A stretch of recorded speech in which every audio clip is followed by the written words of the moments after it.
So you want to explore your VA home loan benefits, but you just don't know where to start? Well, the good thing for you is in today's video, I'm going to break down everything you need to know on how to apply for the VA loan. So the very first thing we're going to want to do is just make sure that we are eligible for the VA loan. Now you may be thinking, Tyler, what's the difference between being eligible for the VA loan and being approved for the VA loan? Well, they're two completely different things. So to be eligible for the VA loan, that means you have a certificate of eligibility that clearly states that you have entitlement enough to use your VA home loan benefits. To be approved for the VA loan means you have a COE, plus you actually qualify for the loan that you're trying to get. So the first step to all this is to obtain your certificate of eligibility. Now you can do this yourself through the e-benefits portal, or the easiest way is to contact a lender like myself. A quick phone call, I could jump into the VA portal and I could get your COE for you. Now probably one of the biggest tips that I can give when trying to apply for your VA home loan benefits is to find a lender that is very well versed in VA home loans. Now, the majority of loan officers do maybe 1, 2, 3, 4, a handful of VA loans a year. Not very many do 50 to 100 like I do, so you need to make sure that you find someone that is very knowledgeable with VA. Because if you go around asking any loan officer if they do VA loans, especially with how difficult the market is right now, they're going to tell you yes, because they're not going to turn away business, even though they may not be the most experienced or have the knowledge that you deserve when trying to buy a house. Now the banks like Navy Federal and USA may be geared towards veterans, however they are not the best at VA loans. And other lenders like Veterans United that have veterans in their name, they're not the VA, and they are the most expensive VA lender there is. So make sure to look at all of your options. So once you have a few good referrals to a good VA loan officer, now it's time to vet them. Find out how many VA loans they do a year, find out how experienced they are, and at the end of the day, it all comes down to how comfortable they make you feel and how confident you are in having them help you through this big purchase. So now that you have found a perfect loan officer for you and you feel good, you feel comfortable, now it's time to actually apply and to try to get approved for the VA loan. So the first step is to fill out a mortgage application.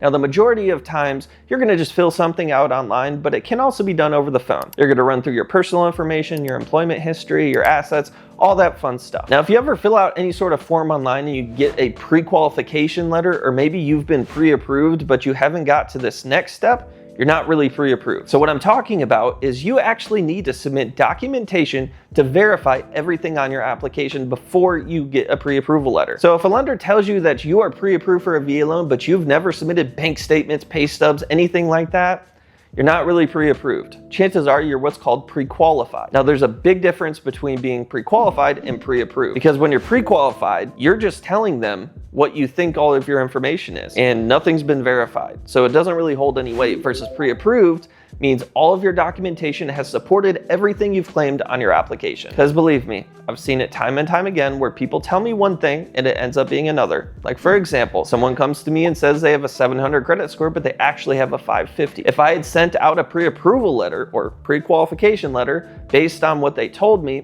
and then we actually go under contract to get into underwriting and it turns out they only have a 550, that could have just blown up the deal. But chances are, if you're working with the right loan officer, they're not going to just shell out pre-approval letters without verifying all the information. And it also plays a really big part when you're actually going out submitting offers on homes. When you submit your offer and attach your letter from your lender, the listing agent's going to look at that and probably reach out to that loan officer and ask, hey, have you verified all this information? Because think about it, put yourself in the seller's shoes. They're accepting your offer, taking the house off the market and telling other buyers, no, we already have somebody.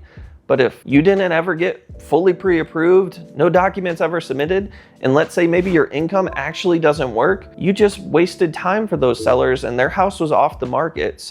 And that's not fair to them. Everyone deserves to close on time. You as the buyer and them as the sellers.